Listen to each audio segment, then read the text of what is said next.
focusing on when it comes to health, longevity, body composition, building muscle, losing fat, becoming a better athlete, getting fitter. Metabolism is the regulator of everything. And today, I really want to talk about, for those of you guys that are struggling with improving your body composition, why the whole calories in, calories out equation might not be working for you, especially if you are somebody that is doing CrossFit, high rocks, any kind of high intensity training, or maybe you are somebody, a female over 30, in that 30, 40, 50 range, and you're kind of like, just my hormones, there's just something not going right. Maybe you had a baby, but basically you know that for some reason, it just seems like what everybody oversimplifies, the calories in, calories out equation is not working for you. And you are looking to actually understand more about your body, because your body does not eat by numbers. That is what the goal of today's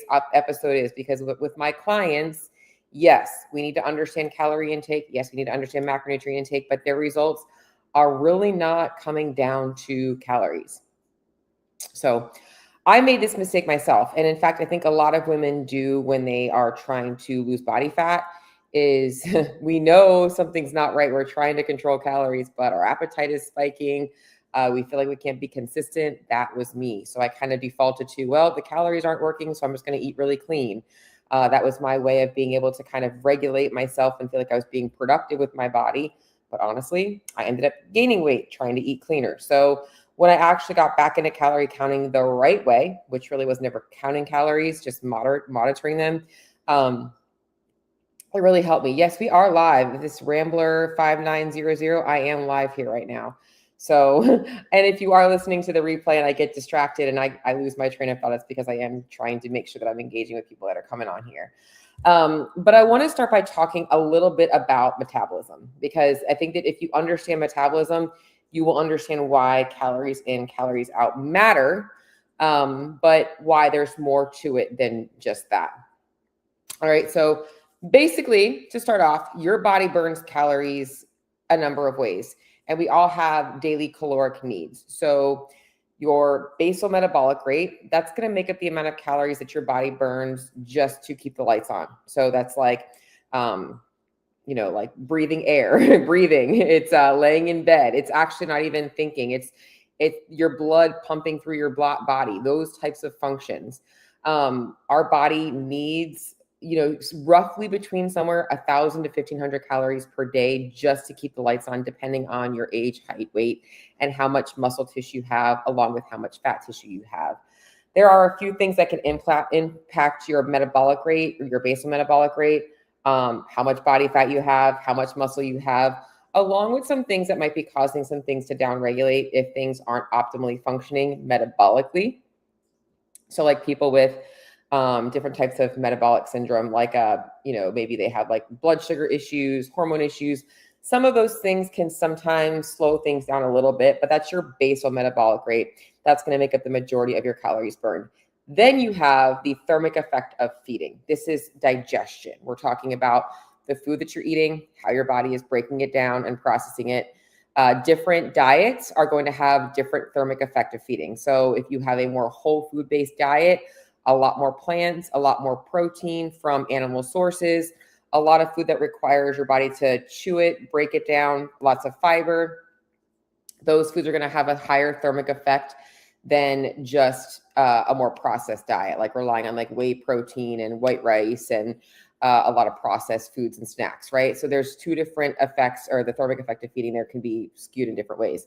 Then we have our non-exercise activity. This is how many calories your body needs to function throughout your day. So right now, what I'm doing with you guys, I'm sitting here, I'm talking, you're listening to me, what you do in the morning to get ready for your day, walking to your car, driving in your car, working all day, your basic daily tasks. That's your non-exercise activity. And then you have your exercise activity, which is your time spent in the gym. And a lot of people focus a lot on the calories burned in their exercise. And that is actually what makes up, for most people, the least of their calories burned. And in fact, for everybody, the least of their calories burned. But we put entirely too much emphasis on the calories burned in exercise and not enough emphasis on the calories burned elsewhere.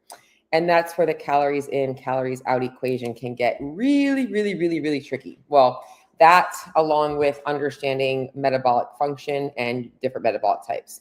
So now we're going to kind of cover, how I want to get you guys to understand how the calories in, calories out equation works. And then I'll talk to you guys a little bit about why it's not working for you. So obviously that's our calorie intake. That's our calorie expenditure. Calorie intake is all of the food that you're consuming throughout the day. Your body is going to take that food, it's going to break it down, but our body doesn't actually absorb all of those calories, right? So like some people are going to absorb more than others. So if you have a gut function that's off, that can impact how many calories your body is absorbing. So on one side of the equation, right, we have our calorie intake. On the other side, we have our calorie expenditure. In a perfect world, if we wanted to lose a pound of body fat, we would need to create a 3,500 calorie deficit. So let's just say my energy needs are 2,000 calories per day, just to keep this as an even number. If over the course of 7 days, I removed 500 calories from my diet every single day at the end of that week, and I burned the exact same amount of calories every single day at the end of that week, it would mean that I would lose 1 pound of fat. Okay. That's the perfect scenario. However, our body doesn't technically burn the exact same amount of calories every day. We're going to burn a little bit less and a little bit more depending on different factors. And again, unless your diet is 100% spot on the exact same every single day, you're not going to be absorbing the same amount of calories. This is why the people that are the most consistent and the most boring with their food and their training, like almost literally very same, it's almost like Groundhog Day, they're going to have the most predictable results, the fastest results, but it's also very hard to do that, right? With everything else we got going on. Okay. So that's the perfect scenario. Now, I already kind of talked about how the perfect scenario is everything is equal, right? When your diet has some variance in it, this is where you can't just get so hung up on numbers, because if I have, let's just say for Monday, I have a really busy day and I'm traveling and I have a protein shake and I have pizza and I have whatever, like a box or some crackers. I have a lot of processed food, right? And I hit my calories and my macros. I might absorb a greater amount of those calories than I did if the next day I had like a salad for lunch, I had oatmeal for breakfast, I didn't have any protein powder, everything was whole food based, right? So that's already going to skew things there. So it's not always as easy as you think to control. It's why I do like to make sure that when I'm looking at my clients' diets, I'm looking at the consistency of all of that stuff as well, and really prioritizing more whole foods. The other thing is understanding how metabolism works. And this is the meat of today's episode. All right. So perfect scenario is you've never dieted before because it's brand new to you. And a great analogy is the first time you ever touched a barbell, it felt really heavy. But like 2 weeks later, you already put 50 pounds on your bench press, right? It's very similar with your body. Your body's never experienced being underfed before because you've eaten intuitively, even if you didn't think so, since you were a kid. And then all of a sudden you go on a diet and you're like, oh my God, I'm losing weight. This is great, right? It lasts for about a hot minute, right? Maybe 2 weeks, maybe 4 weeks. Maybe you're lucky enough to go through a fat loss phase and see some progress, but your body keeps the score. And now it has adapted to that very first diet. And every single diet afterwards is not quite the same. Even if you've never dieted before, we're going to talk about how this is going to be relevant to you. But chances are, if you're listening to this, you probably have been on the hamster wheel for a while. All right. So we need to understand how things influence our metabolism. That's one way. The types of foods that we're eating is another way, along with things like how we're sleeping is going to impact our metabolism. So some weeks you're sleeping better, some weeks you're not. There's just so many variables that make the calories in, calories out equation so hard. But this is why it is so important for you, if you do want to have control over your body and you do want to see results, that your number one priority should be making sure that you are keeping really good data. So knowing, okay, like what was my movement like this week? What was my food like this week? And being really, really, really consistent with those two things. Because when you have those two things, now you can apply the next piece of the puzzle, which is understanding where you fall in the metabolic world, right? Like I call them metabolic toggles. We have different metabolic types and different types of adapters. It doesn't matter what diet you follow, how much you're eating, diet adaptation or metabolic adaptation is a part of any fat loss phase or any dietary changes. Your body is going to adapt one way or the other. If you're eating more calories than you're burning, your body is going to adapt and you're going to gain weight. If you're burning less calories than if you're eating less calories than you're burning, you're going to lose weight. Over time, your body is going to adapt to that. That adaptation, I guess, before we kind of go into the toggles, is very common and very frustrating. So essentially, you see some progress and then you're like, why are things stalled? And you don't know what you're doing different. Basically, your body, that basal metabolic rate, your non-exercise activity, even your exercise activity, and the thermic effect of food, they're all going down. So as you're dropping calories, those things are going down. I know I'm kind of going a little bit all over the place because I honestly don't have notes today. I really just wanted to ramble and shoot the shit with you guys about metabolism because it was on my mind. But this is why it's so important to make sure that you are getting as many calories as possible, eating as much nutrition as possible. This way, it prevents the metabolic adaptation from happening too quickly. It's why I will often force my clients to say, hey, like, I know you have fat loss goals, but let's try and get a little bit more food in because the more food is going to make fat loss a lot easier. I have a bigger place I have more wiggle room. And this is where I can use money as an analogy, right? So it's like rambler. Yeah, I'm rambling right now.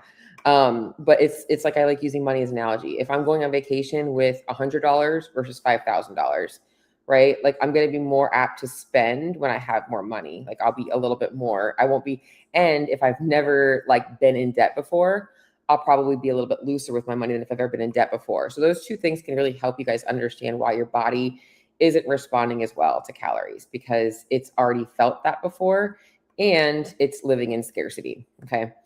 Now let's talk a little bit more about metabolic toggles and metabolic types. Okay. So there are two basic metabolic types. And yes, you can kind of fall somewhere in the middle. I do think that's probably where most people want to live because it's probably where people are most regulated and grounded. We have fast oxidizers and then we have slow oxidizers. Okay, so fast oxidizers, these people are burning a ton of food.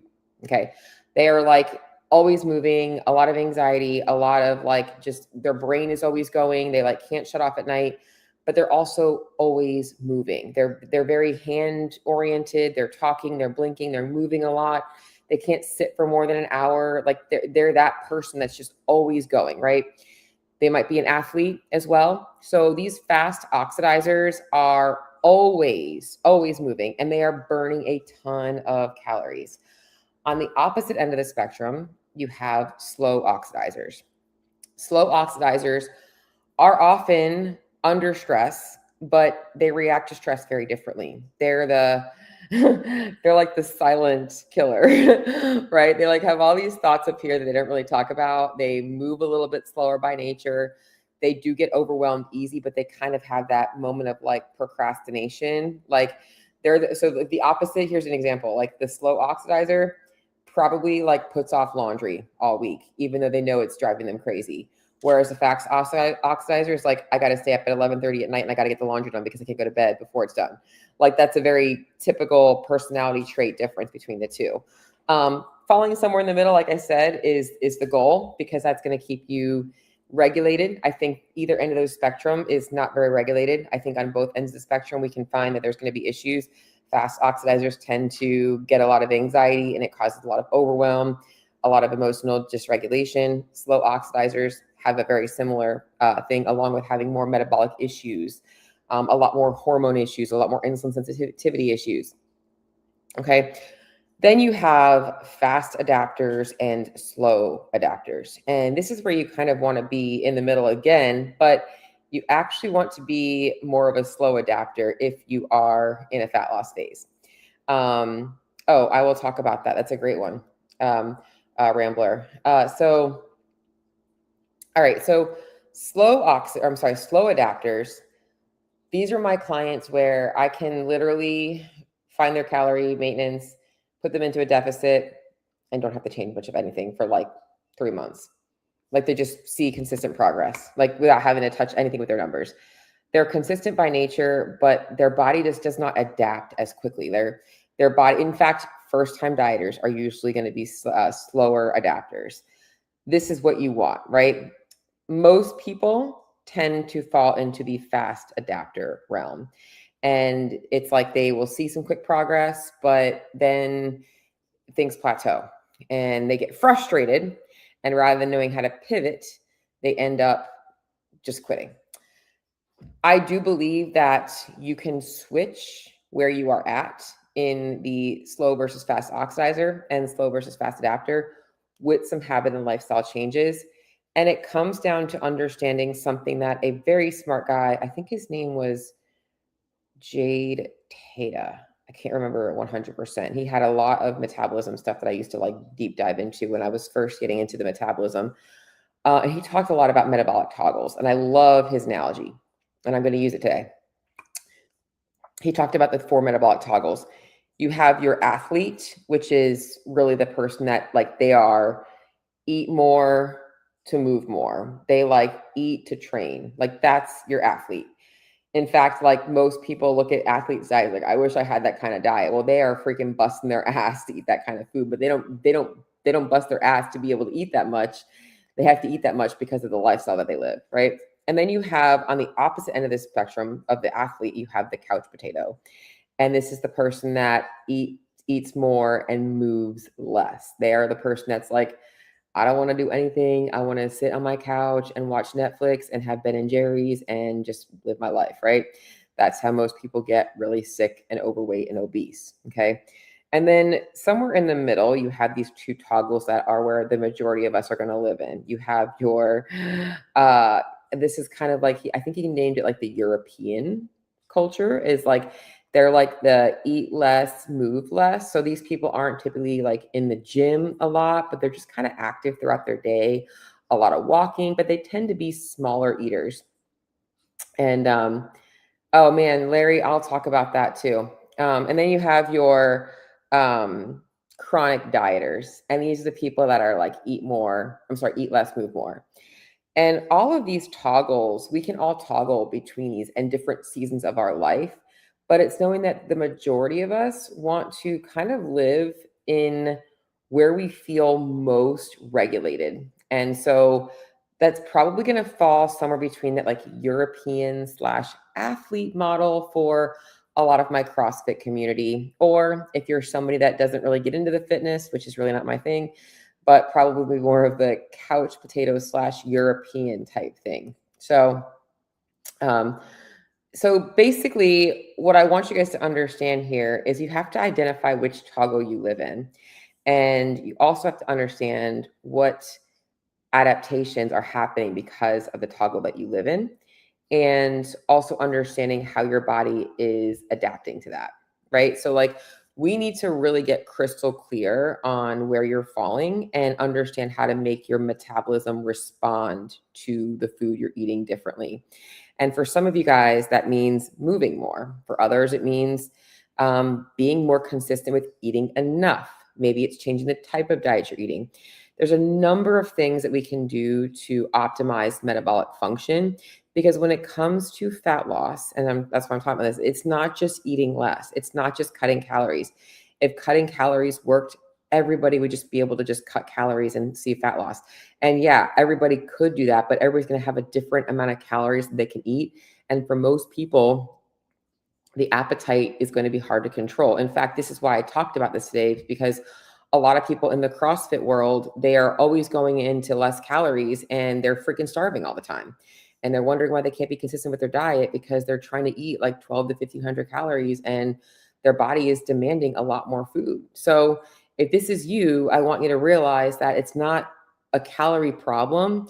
It's not understanding where your calories should be to support the type of lifestyle that you're living, and also knowing how the lifestyle you're living might impact your calorie needs. And we need to figure out which toggle we need to pull for you to get your body to respond better. Because fat loss is about burning fat. In fact, let's talk about fat loss in general, right? Or even getting better, building muscle. These are metabolic processes, right? Your body is designed to burn glycogen. And then when it doesn't have enough glycogen, it burns fat. Okay. So how are we getting the body signals when there's out of glycogen to burn fat? If we're chronically underfed, that process is going to burn out. And all that happens is your body starts burning less calories doing the other things, right? So we have to understand what's going to be better for you. For some people, their body adapts so quickly, like the fast adapters. You cut their calories, their body adapts. It's like, where am I going to go now? I'm going to go to 1,000 calories. It's why you have to understand that fat loss is a process. And the same thing with building muscle or getting fitter. You want your body to be sensitive to the calories you're consuming. You want your body to want to burn those calories.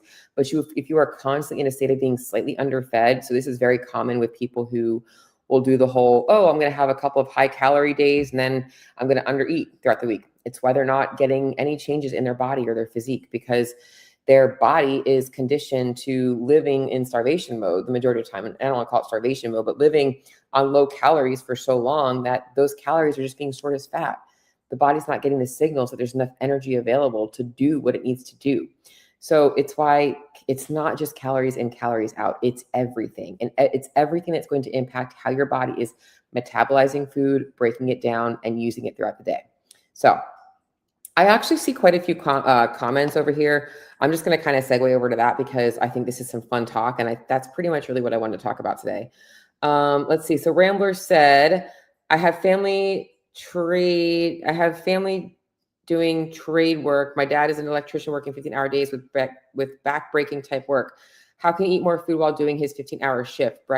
Breaks are inconsistent. So somebody like this, I would say that the best thing for somebody like that would be probably to figure out when he's getting 2 good meals in. And that would probably be at the start of his shift before he goes into work, and at the end of the shift when he comes home. And throughout the day, it's probably finding easy to digest food that he can have. And breaks might be inconsistent, but he probably does get them throughout he probably gets 2 or 3 random breaks. I am a person that can shovel food in 5 minutes. It's just a matter of finding the right things. So I would say that for him, it would be having a plan of, okay, this is my food that I have to eat today, and I'm going to break it up however I need to break it up to make sure I get it in. Example, a nurse working 12-hour shifts, no real lunch breaks, or independent construction worker, same thing. It's exactly the same thing. You have to, and this is where, so one of the things that I'm really big about is getting people to understand that nutrition coaching and nutrition is not just about the calories and the macros and the food. It's strategy, right? It's knowing that what works for you is not going to work for somebody else. You know, like my lifestyle is very different than an independent construction worker who's out on freaking different jobs for 15 hours a day, right? So like very different job, very different lifestyle. We have to figure out what works for you, because chances are somebody like that is either very underfed or getting in the wrong kind of calories for convenience, right? They're like stopping and getting the hot dog at Wawa's. So we have to figure out how to make that work for them. Larry says, totally agree. Just going to the bathroom at work is challenged sometimes, probably why average. Yeah.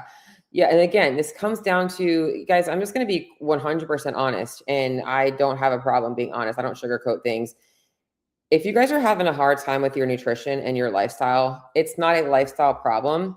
It's an identity problem. It is truly an identity problem. This is how you lived your life for so long. Nutrition has become this like thing that you don't really think you need to worry about until you all of a sudden wake up one morning and you're like, oh my God, I feel like crap, or I look like crap, and now I want to do something about it. And your life is not going to get any different. You just made that moment happen for yourself. You woke up that morning and you're like, okay, today's the day that I'm going to actually do something about it. Right? So it comes down to, you need to make it a strategy for you to figure out how to make your nutrition work in your life, not think that life is going to get easier for you to figure it out. And that comes down to, like I said, identity. You have to truly become somebody who wants to change, right? Like my clients that get the best results, I don't have to convince them to do things. They come to me because they want change. They want results, and they are tired of being frustrated trying to do it on their own.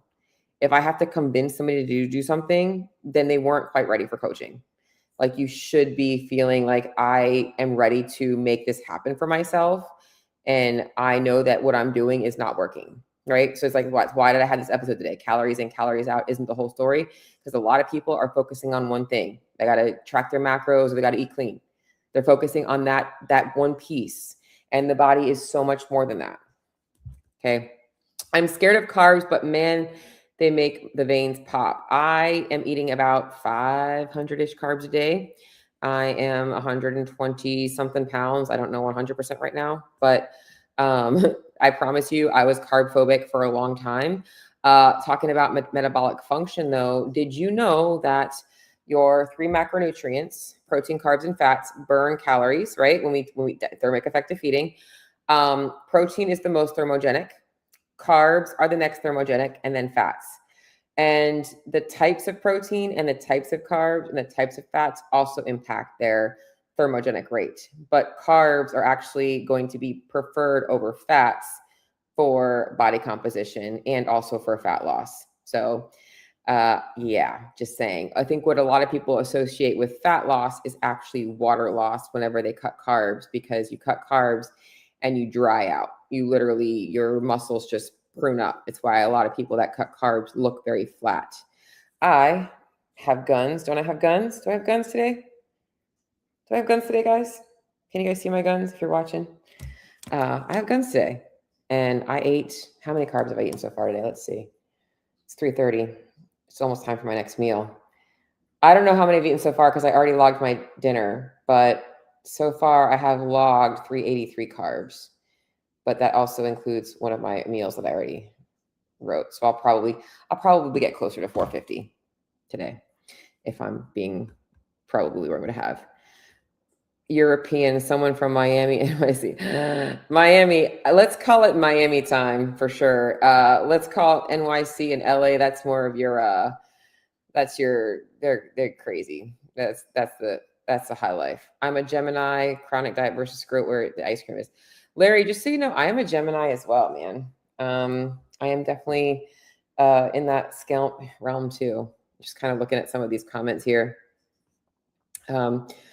What's your clients' motivations? Are they driven by reward, like photo apport for a wedding, or hiring or revenge, like they want to be better looking after a breakup? Honestly, I don't think my clients have any of that stuff as motivation.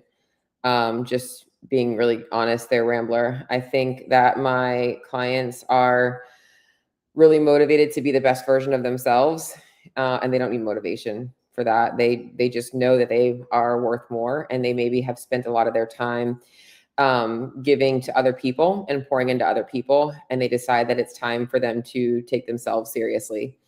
And that's why they come to me, and we get it done. We get it done. We turn them into a confident version of themselves. This is kind of fun. Do we have any more topics? Any more questions? I'm seeing who's on here. I see I'm also switching over to Instagram. Is anybody on Instagram still watching? If you're still watching on Instagram, give me a little wave, just so I know. I see Renee and Judy.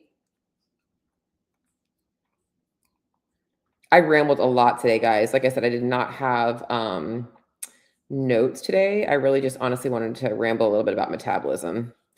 I was hoping I'd get some more questions on things. Does anybody have any more questions on this? Not sure I've been called flat. I will be honest. I can show you. So right now I recently just increased my calorie intake. And I can show you pictures of me week 1 to week 3. And like my body looks different. And I haven't gained or lost weight, but it's just the difference in carbs. It's crazy how carbs are just, I don't have it on my computer. I would show you guys. It's on my phone. I was going to post it. I haven't posted it yet. Any other things today?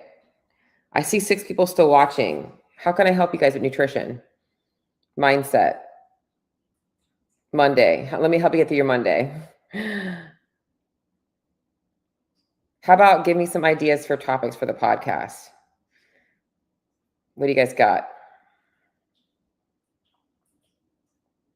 And I know I rambled a lot today, so I might end up redoing this one again soon. No, nothing else. Nobody on Instagram. All right. Well, then I am going to sign up. I know a former gymnast. She is lean. If you were lean, you can always stay lean. Fueling for performance. Oh, that's a good one. That is a good one. I'm going to write that down, and we will talk about that next week. Yeah. And again, I think that it's important to talk about with fueling for performance. This also goes into metabolic function, right? And this is common in the world of CrossFit because a common problem, I should say, in the world of CrossFit, because you go into a CrossFit gym and everybody looks so jacked, right? So jacked, they have six packs, and you want that too. And a lot of people think that the solution is eating less or cleaning up their diet, right? And honestly, what happens is they start eating less and they end up getting injuries. And then they start blaming CrossFit. And it's because they were underfed and they're stressed out and they're not sleeping and all this other stuff is happening.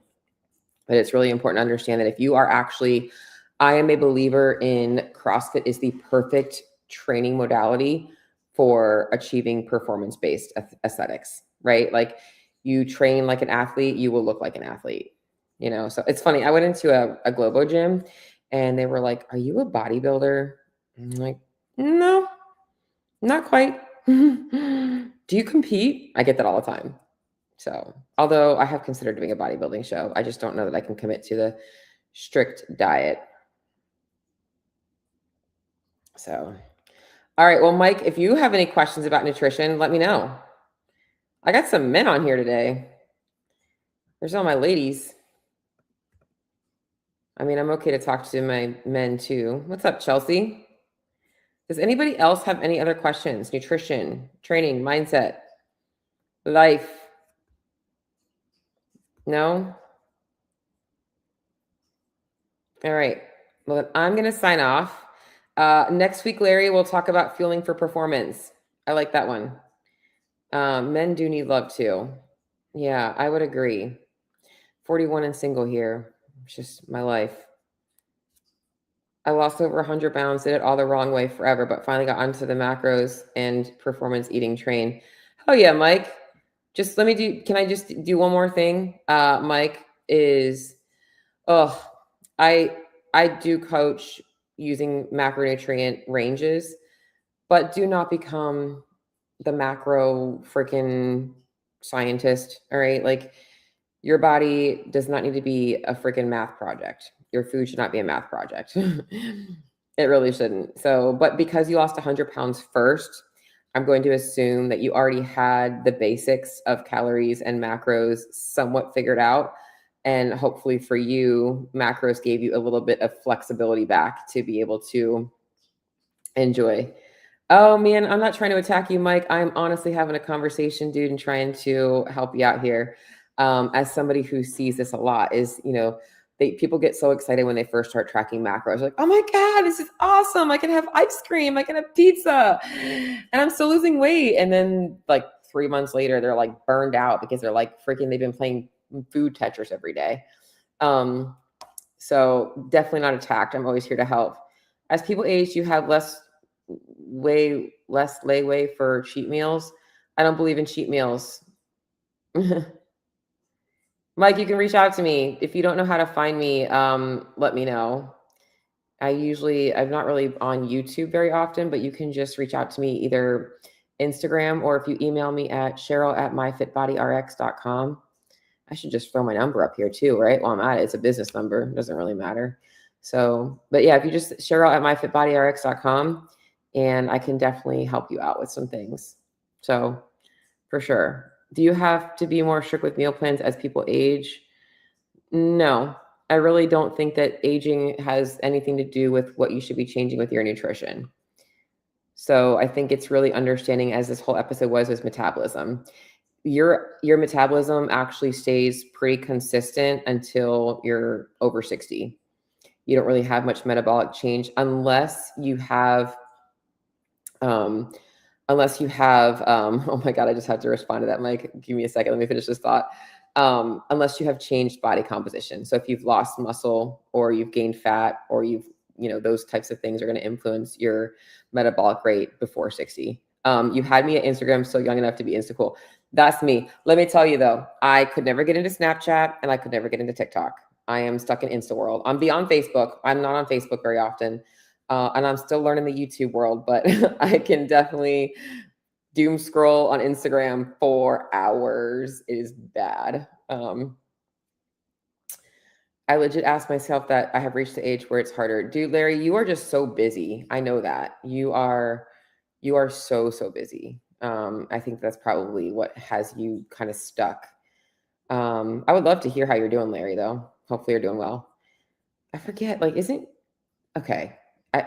So I know I'm in the CrossFit space, Larry, but your son, he's like part of the podcast with Barbell, right? Barbell Spin. Is that right? Am I on the same wavelength? I try and follow, but it's really hard to follow all the different podcasts now. You can answer that question if you can. Rambler, I gained 60 pounds in 3 years after I quit a weight cutting sport like jujitsu. What happened? You probably stopped working out as much and you weren't burning as many calories and you were still eating the same amount of calories. Pretty simple. Again, talking about metabolic toggle. So as you go back to what I said earlier, you were the athlete toggle and you switched over to the couch potato. So yeah, he told me I lost my fire. Well, we got to get that shit back, man. Toke it up. All right. I'm going to sign off of here. Mike, I'm going to try and find you if you don't find me, and we can connect. Any other questions before I sign off? Because I'm going to just keep rambling if I don't. And the people watching the replay are like, what is this garbage? Just hit that follow button. No rush at all. But yeah, I could always be more dialed in. Okay, cool. All right. Bye, guys. Have a good week.